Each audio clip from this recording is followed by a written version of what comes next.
Silver, silver, silver. That word alone makes people lean forward right now because what's been happening with silver isn't just a price move, it's a signal.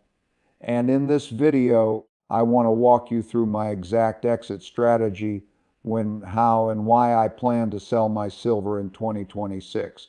So stay with me because this isn't about hype, this is about logic. First of all, congratulations, truly.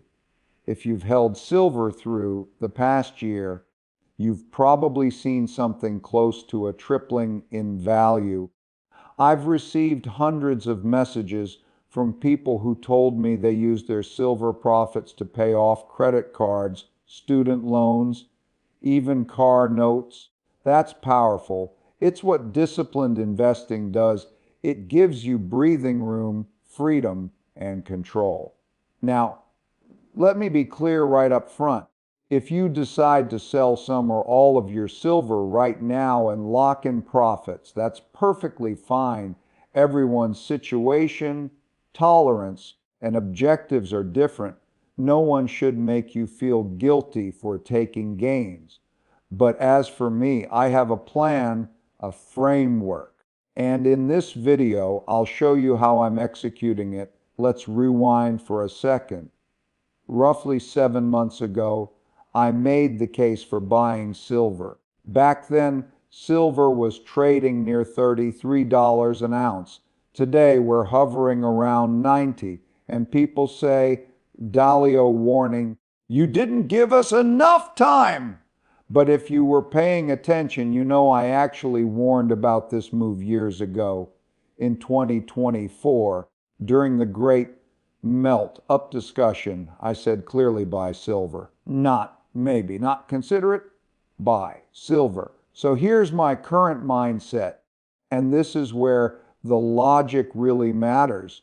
If you want to know when to sell your silver, you can't just price it in dollars. You have to price it in gold. That's what's called the gold to silver ratio, or GSR. It's one of the simplest yet most powerful metrics I use. All it means is how many ounces of silver does it take to equal 1 ounce of gold. If gold is $3,300 and silver is 33, the GSR is 100. And that number tells you whether silver is cheap or expensive compared to gold. Now, why do I compare it to gold instead of dollars? Because dollars are paper, yeah, they lose value over time. Gold doesn't lie. Gold measures reality. So if I want historical accuracy, I have to compare real value to real value, metal to metal, not metal to money. Look back over 30 years of data. A GSR between 60 and 80, that's normal. When it's above 100, silver is undervalued. When it drops below 50, silver's gotten expensive relative to gold. So when I saw the ratio above 100 last year, I said, this is asymmetric. The upside outweighs the risk, and it played out beautifully. On January 14th, the ratio dipped under 50. That was my signal.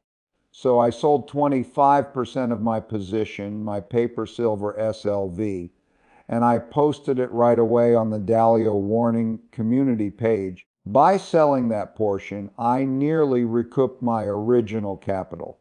Now, what's left is essentially a free position, a ride on house money. If the GSR keeps falling, I'll sell more.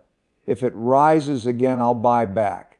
Now, people keep asking, won't silver just keep going up? And I want to be precise here.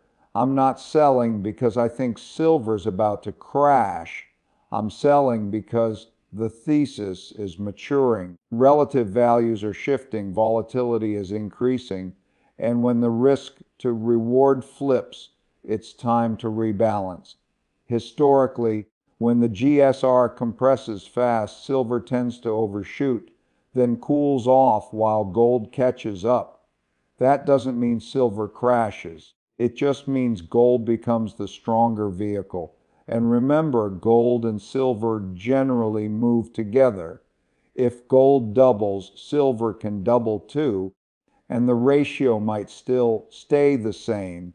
So I don't focus on price targets in dollars. I focus on the relationship, the ratio. Now let's talk psychology. Buy and hold sounds easy, but it's not. It's emotionally hard to sit on big unrealized gains without acting. When silver crossed 50, 60, even 80, many got nervous. I didn't, because my decision point isn't emotional, it's mathematical. I sold 25%, but I'm still heavily invested. I'm rotating, not liquidating. The money doesn't go to cash, it moves to other assets. Because sitting on cash while inflation eats away at purchasing power is a losing game. The government says inflation is 2.7%. Let's be honest, it's not. If your grocery bill and rent are rising faster than your interest income, you're losing. So yes, markets can dip, but they can also melt up. The Fed is easing. Liquidity is rising. Why fight the current when you can sail with it intelligently? When I invest, I always dollar cost average. I buy in stages, maybe 3 batches. That way, I don't catch the top or the bottom, but I catch the trend. And I'll do the same thing when selling. Incremental exits, smooth, strategic, no emotion.